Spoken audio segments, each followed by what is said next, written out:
Marco de la alimentación tenemos hoy un tema sumamente importante, Cecilia y Carla. Así es, y vamos a conversar con nuestra acá. Sí, no. Pero saludamos desde acá. Por supuesto, tenemos como invitada a nuestra amiga de siempre, a Sara Abusabá, que precisamente es nutricionista y que nos va a hablar sobre la alimentación. Vamos a hablar sobre esto y que tiene que ver con los maniquíes y con este tema aspiracional de vernos bien, entre comillas bien, pero creo que lo más importante es estar saludables, ¿no es cierto? Así es, Sofía. El tema de hoy día tiene indirectamente mucha relación con lo que acaban de decir, porque hoy les quiero presentar un estudio que se ha realizado por universidades de España y de Argentina, que nos dice que al parecer el estado de ánimo cambia el sabor de los alimentos. Y esta conducta tiene que ver mucho con que a veces nos ponemos a pensar, ¿por qué cuando estoy estresado tengo más aversión por un alimento? Cuando estoy triste o ansioso prefiero un sabor u otro sabor, ¿no? Sí. Y lo mismo lo trasladamos con el tema de los niños. ¿Por qué los niños a veces no quieren comer un alimento que para mamá o el papá es saludable? ¿Y qué es lo que hicieron? A ver. Precisamente es un estudio pequeño, pero muy interesante en sus resultados. Y lo que hicieron fue agrupar a diferentes personas y estimularon los estados de ánimo, ¿no? Entonces empezaron a presentarles unas imágenes y estimularon el hecho de que un participante esté estresado. O sea, había una cara de estrés de este participante. Esas caras que uno hace cuando tienes todo encima. Y a esas personas que se les estimulaba con estrés, se les presentaba alimentos de sabor amargo, como los que tenemos aquí en la mesa. Por ejemplo, la cerveza o el café. Y que resulta que tenían una menor percepción del sabor amargo de esos alimentos. Se les presentó cerveza, café y toronja, de tal manera que la persona podía consumir más de esos alimentos. Es decir, la persona que está estresada y de pronto tiene la necesidad de tomar cerveza o café, probablemente consuma más de lo que habitualmente su preferencia de sabor tolere. Entonces tiene sentido cuando uno llega a la casa y dice, estoy tan estresado, necesito una cervecita. Así es. Y al parecer tiene relación. Y no solamente eso, sino que algo que es bastante frecuente, por ejemplo, cuando una persona se siente triste, estimulaban la tristeza y la persona tenía gestualmente tristeza y se sentía triste por las imágenes que le mostraban, tenía la necesidad no solamente de comer algo dulce como el chocolate, que fue lo que se les presentó en ese estudio, sino que sentían más intenso el sabor dulce. ¿Y cuál es la conclusión que llegó a este estudio respecto del sabor dulce que se intensifica? Y es que al parecer el cerebro activa un mecanismo de compensación.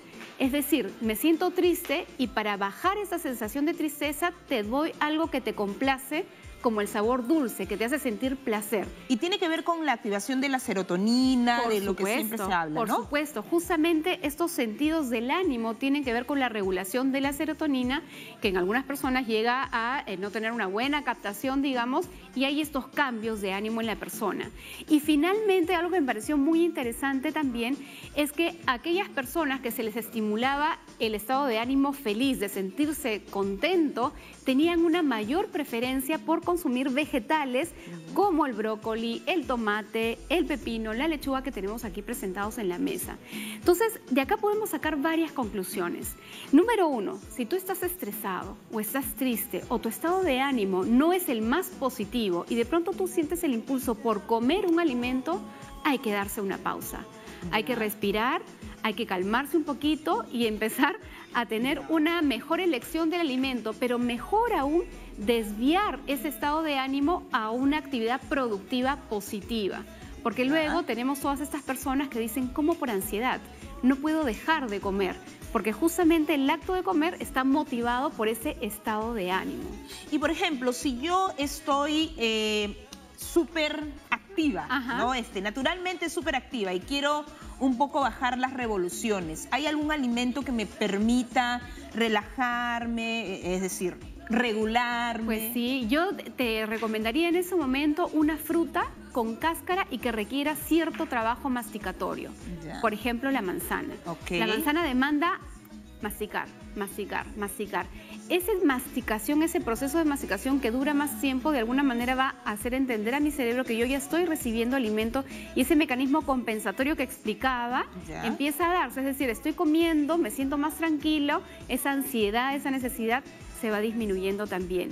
Pero lo más importante probablemente, y que ahora debería abrirnos mucho más las puertas en el tema de cómo desarrollamos ese comportamiento de la alimentación, sobre todo en niños muy pequeños, es que en el momento en que uno alimenta al niño, nuestro estado de ánimo como mamá, papá, cuidador, debe ser armónico, feliz, alegre. De esa manera van a tener una mejor disposición para consumir alimentos como los vegetales, que luego tenemos problemas para que coman los niños, sí, ¿no? Ese es el gran problema para los niños, ¿no? Es decir, no quieren comer verduras. No quieren Y tiene comer. que ver con la madre también, entonces. Tiene que ver con el entorno familiar, con la actitud, con tener un ambiente tranquilo, de seguridad, de felicidad, en que el niño se dispone con buena manera a comer vegetales. Increíblemente el estudio lo que dice es que al parecer el cerebro entiende en los momentos de felicidad que tú le dispones un alimento sano como los vegetales, que debe aprovecharlo. Entonces se esfuerza por aceptar más este alimento. Obviamente es un mecanismo que uno no lo piensa, que ocurre.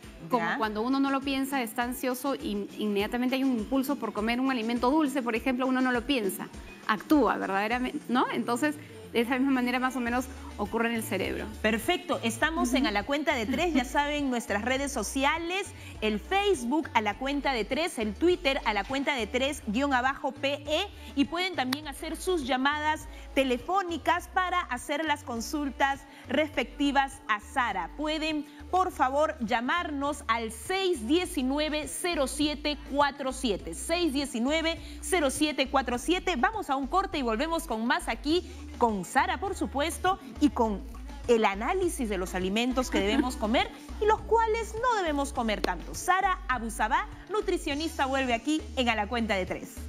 Prometo no dejarte ir, y te pediré que me mande besitos por las noches, y te abrazaré tan fuerte para ya pensar. La que casi llego a amar, ella fue. Seguimos aquí en A la Cuenta de 3 y con Sara, nuestra nutricionista, y nos hemos quedado con varias preguntas. Una de ellas era el tema de los niños y qué alimentación darles, ¿no? Muchas veces, por ejemplo, los padres dicen, no le des más chocolate a ese niño porque se va a poner más alterado. ¿Es cierto o no es cierto? Sí tiene una parte de cierta, y vamos a hablar dos aspectos, ¿no? Uno, lo que habitualmente conocemos como chocolate, muchas veces no es chocolate, sino más bien es una golosina donde su principal ingrediente es el azúcar. Y cuando el niño no tiene una alimentación equilibrada, ordenada en horarios, y le vamos a dar una carga de azúcar tan concentrada como lo que tienen los chocolates, digamos, comunes, entonces lo que ocurre es que el cuerpo por dentro entra en una situación de emergencia porque el azúcar en su sangre se eleva rapidísimo y rápidamente hay que bajarla nuevamente a través de la insulina. Entonces, esa oscilación de subida y bajada de azúcar puede alterar el estado de ánimo de ese niño. Entonces, lo que altera aquí es el azúcar. El azúcar por un lado, pero por otro lado, cuando tenemos un chocolate de calidad, es decir, tiene un buen porcentaje de pasta de cacao, hay otras sustancias químicas naturales que sí son saludables, que las tiene, como la teobromina, que tiene un efecto al sistema nervioso y también pudiera alterar a algunos niños. ¿Pero a quiénes? Aquellos que son sensibles a la teobromina, que es esta sustancia que tiene el chocolate, como otras que pudiera tener las bebidas gaseosas o el café, que son sustancias distintas, pero que también pueden alterar de alguna manera el sistema nervioso. Perfecto. Entonces, bueno, tenemos mucha información al respecto. Cecilia. Sofi, yo quiero preguntar. Sara, ¿cómo estás? Bienvenida. Bien, Cecilia, gracias. Justo iba a preguntar acerca del chocolate, pero me acabas de responder efectivamente que hay que buscar un chocolate que tenga un alto porcentaje en cacao para que realmente sepamos que estamos ingiriendo, en este caso, pues el chocolate que nos va a dar el beneficio, adultos y niños. Así es. Mi pregunta entonces tiene que ver ahora con el lado más psicológico. En muchas películas, por ejemplo, vemos que una mujer que se deprime, ¿no? ¿Qué es lo que hace? Se pone a consumir helados, chocolates, incluso hay, digamos, imágenes icónicas que vemos en muchas películas de Hollywood en donde está llorando, pero comiendo el helado, viendo la película o en su cama con un cerro de golosinas. ¿Es esto realmente cierto? ¿Qué efecto en este caso pues están haciendo estas golosinas, que no son otra cosa que golosinas, hasta algunas tóxicas incluso, en la persona? ¿Realmente tiene influencia en este estado de ánimo? Ya has dicho que el azúcar, pero ¿no es contraproducente más bien o no es algo que nos quieren vender desde Hollywood? Excelente. Qué bueno que haces la pregunta, Cecilia, porque en verdad a mucho de lo que has dicho la respuesta es sí. Ahora justo que explicaba lo que ha encontrado ese estudio, cuando la persona se siente ansiosa, triste, recurre a un sabor dulce. Y es lo que básicamente se grafica en estas películas. La chica que está triste porque el enamorado la dejó y está con su barril de helado comiéndolo desesperadamente. Porque se activa, al parecer, según ese estudio, un mecanismo compensatorio en el cerebro. Es decir, te doy algo placentero y calma esta sensación de ansiedad o de tristeza. Sin embargo, esto no quiere decir que tenemos que seguir ese comportamiento, porque justamente el exceso de alimentos ricos en azúcar genera un exceso de peso no deseado y luego las complicaciones del exceso de peso justamente. Sin embargo, en el caso del chocolate, cuando hablamos de chocolate de verdad, no solamente tiene ese estimulante que te comentaba, Sofía, de la teobromina, sino también tiene otra sustancia que se llama anandamina, que son nombres así medios raros, pero que te deja a nivel del cerebro una sensación, y no quiero que se asusten por esta palabra, similar al cannabis. Es decir, te da una sensación de calma, de placer, de un estado de ánimo que te va, digamos, regulando. Por eso es que muchos en la medicina hablan de un chocolate, de que el chocolate una dosis adecuada, que ahora se las puedo contar también, de alguna manera es un antidepresivo natural, ¿no? No tiene el efecto del cannabis ni es adictivo, obviamente, pero sí te puede calmar esos estados depresivos, ¿no? Muy bien, tenemos una llamada telefónica precisamente con Pedro Jiménez desde Sullana. Pedro, buenos días. Buenos días. Cuéntanos, Pedro, ¿cuál es tu consulta? Sí, te escuchamos. Sí, le quisiera comentar, mire, yo, por ejemplo, de lunes a sábados hago dieta. Ya durante el día me controlo, durante la tarde me controlo y en la noche, por ejemplo, en los domingos, que es mi día libre, entre comillas, yo como algo, por decir, un pan con queso, un pan con pollo y me lo como, pero quiero seguir comiendo más y así me descontrolo así totalmente. Quisiera saber cómo combatir la ansiedad, porque cuando los días, por ejemplo, hago dieta, mi cuerpo se controla, pero basta que coma, por ejemplo, algo que no, entre comillas, no puede ser comido, quiero seguir comiendo más y más y más. Ok. Bueno, Pedro, es bien importante lo que mencionas y tú has dicho algo, de lunes a sábado yo me cuido, hago dieta. Ahora, la percepción de qué cosa es hacer dieta en las personas es tan, pero tan amplia y variada. Así que yo te pregunto, Pedro, ¿qué es hacer dieta para ti durante la semana? ¿Estás dentro de un plan saludable? ¿Alguien te ha asesorado para decir, estos son tus horarios, estas son las cantidades? ¿Hay un buen balance nutricional? Porque si de la semana hay más bien una restricción en la alimentación, obviamente el día domingo en que tú estás relajado, tranquilo, entonces todas estas ansias por comer y por darte gustos afloran y se desbordan y no logra tener un control. Sí es dable que a lo largo de la semana uno tenga una dieta variada, balanceada y que se dé el gusto el fin de semana, pero uno tiene que recibir una asesoría nutricional. Muchas gracias, Sara. Gracias. Nos quedaron muchas preguntas, pero tenemos que ir a nuestro informativo en el COEN.